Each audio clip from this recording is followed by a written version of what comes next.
यह है बड़े घर की छोटी बहू की अब तक की सबसे प्रेरणादायक और भावनाओं से भरी कहानी। दोस्तों, इस बार हवेली में जो हुआ उसने हर किसी का दिल छू लिया।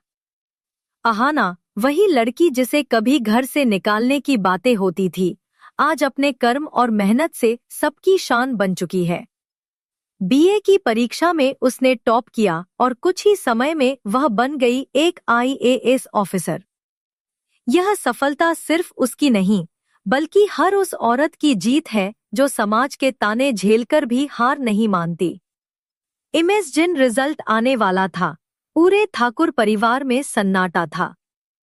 दीवारें भी जैसे सांस रोके खड़ी थी। दुर्गा देवी की आंखों में चिंता थी, अर्जुन के दिल में बेचैनी। दोनों जानते थे कि यह परीक्षा सिर्फ डिग्री की नहीं थी, यह अहाना की आत्मा, उसके सपनों और उसके अस्तित्व की परीक्षा थी। और जैसे ही रिजल्ट आया, हवेली की खामोशी खुशी के नारों में बदल गई। अहाना ने न केवल पास किया बल्कि पूरे जिले में टॉप किया था। दुर्गा देवी की आंखों में गर्व के आंसू आ गए, अर्जुन की आंखों में चमक लौट आई। वही अहाना, जिसे कभी घर की शर्म कहा गया था, आज ठाकुर परिवार की सबसे बड़ी शान बन चुकी थी। लेकिन दोस्तों, यह कहानी सिर्फ सफलता की नहीं, यह इंसानियत, न्याय और माफी की कहानी है। जब पिशमनी के अन्याय का सच सामने आया, तो हर बहू उसके खिलाफ खड़ी हो गई। लेकिन अहाना ने सबसे अलग रास्ता चुना।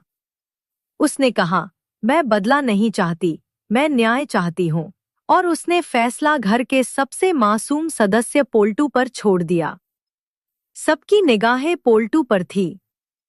उसने गहरी सांस ली और बोला, माँ ने जो किया, उसके लिए सबसे पहले उन्हें अहाना भाभी से माफी मांगनी होगी। और ठाकुर जी, आप भी, क्योंकि आपने इस अन्याय में उनका साथ दिया। पूरा घर स्तब्ध रह गया। ठाकुर जी का चेहरा उतर गया, पिशमनी की आंखें झुक गईं। दुर्गा देवी ने राहत की सांस ली, आखिरकार इंसाफ हो गया था। लेकिन कहानी यही खत्म नहीं हुई। अब बारी थी अर्जुन की, उस व्यक्ति की जिसने अहाना को बार बार नीचा दिखाया, उस पर शक किया और हर मोड़ पर उसे अकेला छोड़ा। अहाना जानती थी कि ठाकुर जी ने उसकी बदनामी की साजिश रची थी, पर सबसे बड़ा दर्द उसे अर्जुन से था। जिस पर वह सबसे ज्यादा भरोसा करती थी, वही उसका सहारा बनने के बजाय उसकी कमजोरी बन गया था। अब अर्जुन टूट चुका था।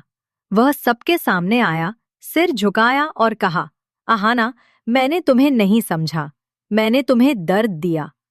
आज मैं तुम्हारी माफी नहीं, तुम्हारे भरोसे का हकदार बनना चाहता हूँ। पूरा माहौल भावनाओं से भर गया।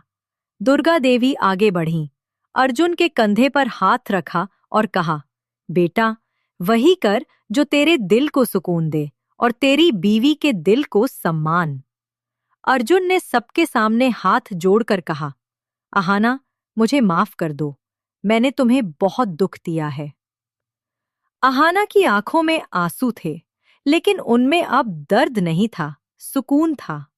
क्योंकि जिसने कभी उसे तोड़ा था, आज वही टूटकर उसके सामने खड़ा था। तभी ठाकुरन जी आगे आईं और बोली, अहाना, तूने जिस रास्ते को चुना वो आसान नहीं था, पर तूने दिखा दिया कि असली ताकत औरत के भीतर होती है। वो माफ भी कर सकती है और बदल भी सकती है। पूरा ठाकुर परिवार पहली बार अहाना को उस सम्मान से देख रहा था जिसकी वह हकदार थी। हवेली के हर कोने में जैसे सुकून की लहर दौड़ गई।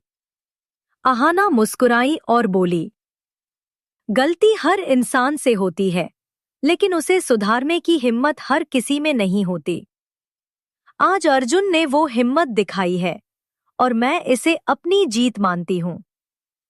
उस पल बड़े घर की छोटी बहू ने एक बार फिर साबित कर दिया कि छोटी बहू होना कमजोरी नहीं, बल्कि ताकत है। अहाना ने सिर्फ अपने लिए नहीं, बल्कि हर उस औरत के लिए मिसाल कायम की जो अन्याय के खिलाफ खामोश रहती है। उसने दिखा दिया कि सच की राह मुश्किल जरूर होती है, लेकिन उसकी मंजिल हमेशा उज्जवल होती है। अब ठाकुर परिवार में एक नई सुबह का आगाज हुआ था। जहां पहले नफरत थी, अब वहां माफी थी। जहां रिश्ते टूटे थे, अब वहां समझदारी और अपनापन लौट आया था। दुर्गा देवी ने गर्व से कहा, आज मेरी बहू नहीं, मेरी बेटी ने जीत हासिल की है। अर्जुन ने अहाना का हाथ थामते हुए कहा, अब मैं वही अर्जुन बनूंगा जो तुम्हारे साथ कदम से कदम मिलाकर चलेगा। पूरा घर तालियों से गूंज उठा। ठाकुर जी और पिशमनी भी झुककर अहाना से माफी मांगते हैं। और उसी पल अहाना ने न सिर्फ इंसाफ पाया, बल्कि एक परिवार को फिर से जोड़ दिया। दोस्तों, यह कहानी सिर्फ एक सीरियल की नहीं, यह हर उस औरत की है जो मुश्किलों में भी अपने हौसले नहीं खोती। अहाना ने दिखा दिया कि बदले से बड़ा होता है माफ करना, और कमजोरी नहीं बल्कि समझदारी ही असली ताकत है। अब सवाल आपसे, क्या अहाना का यह फैसला सही था? क्या माफी देना ही सबसे बड़ी जीत होती है? अगर आपको भी लगता है कि अहाना ने जो किया वह हर औरत की ताकत की मिसाल है, तो कमेंट में लिखिए, शचकिरी प्राउड एफ अहाना। जिन्हें लगता है कि दुर्गा देवी जैसी सास हर घर में होनी चाहिए, वे लिखें जय मां दुर्गा। और जिन्हें लगता है कि अर्जुन को अभी और मेहनत करनी होगी अहाना का भरोसा दोबारा जीतने के लिए, वे लिखें चेंज स्टार्ट्स नाउ। अगर आप भी अहाना की तरह सच और इंसाफ के साथ खड़े रहते हैं तो कमेंट में जरूर लिखिए, सच्चाई की जीत हमेशा होती है।